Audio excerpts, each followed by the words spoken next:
introduction. Just relax yourself. So the key emphasis is always relax. Get yourself seated and maintain some form of saddha, virya, and attentiveness. You know what is attentiveness? When you are attentively listening, there is no thought up there. Understand? You observe, you listen. Okay, that's why you have to pay attention, attentive. You are not paying attention means you are lost in thought behind, understand? With a lot of verbalization, daydreaming and all those things. Or you talk to yourself, internal dialogue, verbalizing and all those things. Attentiveness is silent inner awareness before the knowing, which is sati or mindfulness. When you pay attention without thought, you are in sati already. Don't have to do anything else. So the moment you are attentive without thought, the key word is without thought, you are already in sati. So when you are attentive listening without thought, that is true listening, the art of listening. So that is what we call the art of listening. When you listen without verbalization, note this word, without chattering, without any reaction from your knowledge and memory, that is the silent mind, listening. That is how you listen. Otherwise you cannot learn things. Like the Zen analogy. When the Zen master poured the tea into the cup of the person who visited him, the person who visited observed that it's overflowing. He said, oh master, it's overflowing. Oh, you also know it's overflowing. So when you listen with all the opinion, views, conditioning, belief system and all those things, means your cup is full, understand? It cannot go in already. So whatever is poured to you or spoken to you, overflow, understand? That's why the Zen master say, oh, you observe it's overflowing. But mentally, you are doing the same. Whatever is being spoken is overflowing out, understand? You are not receiving because you don't know how to listen. You have your own views, opinion of things. And things that you haven't heard before, you don't believe, understand? You start to have doubt. Or the mind internally comment, like commentator. Cannot be. The monk also never teach like that. The book also didn't write like that. Why is this person sharing all these things? Then you are not listening, you are not paying attention. Because when you act from knowledge, you don't have a clean slate, understand? A free mind. So how can you listen and how can you understand? Because you are not trying to understand what the person is trying to convey to you.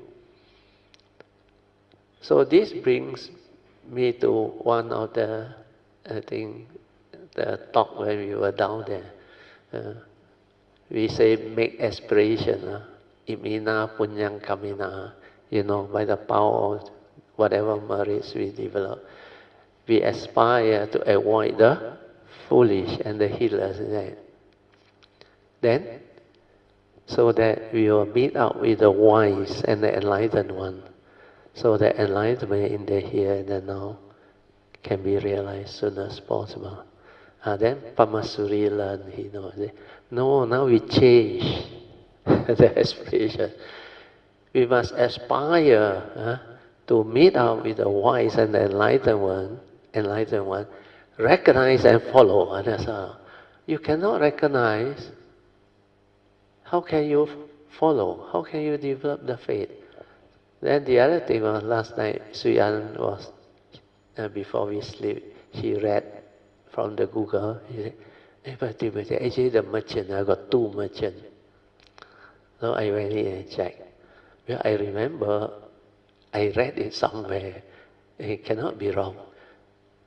Then I realized that two merchants was the first two, what they call lay disciple of the Buddha. Well, the Buddha at that time haven't have a sangha, understand? But they were very blessed, lucky, in the sense that they have Deva friends up there. So the Deva friend told them, he said, hey, there is a fully enlightened being, the Buddha, nearby. You better go, pay your respect, make offering, and take refuge. And they went.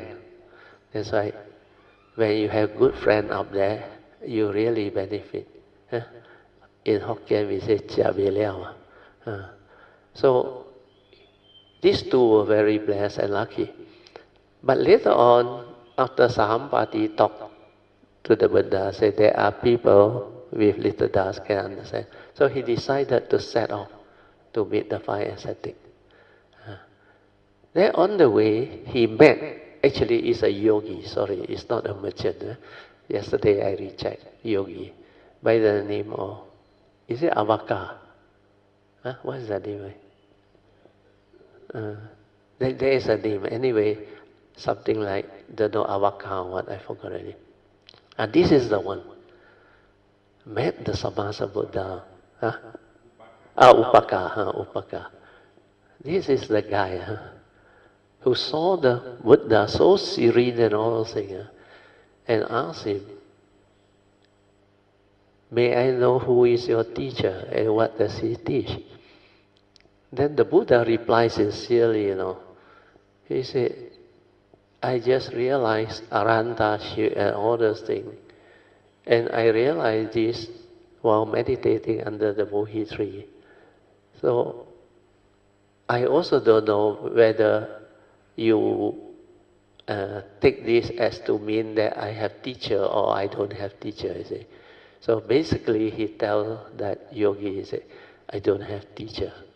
Well, what he realized that lead to the awakening and enlightenment was not taught by all his other teachers. So that realization, he got no teacher.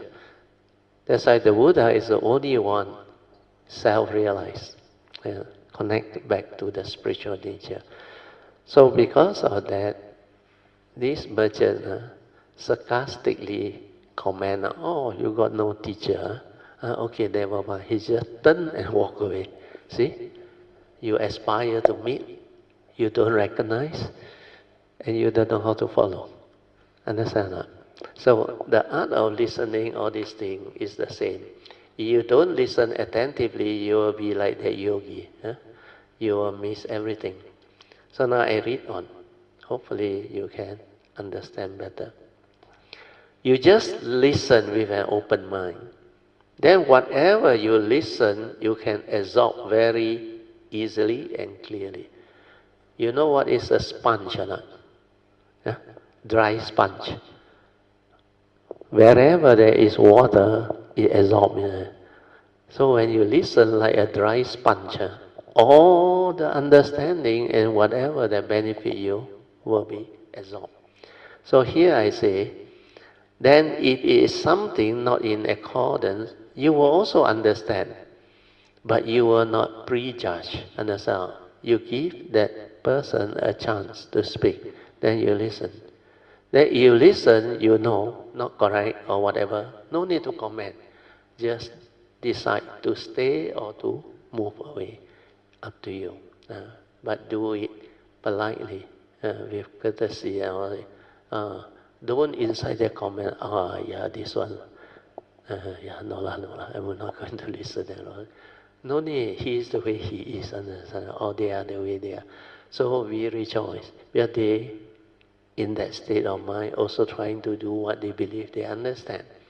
And maybe they are sincere in their aspect to share. But the only thing is the law of karma. Whatever you share, it leads to deviation. In future, you reap what you sow. You will encounter a teacher who teach similar thing, and you will also get lost for quite a while. That's why asking for forgiveness is very important.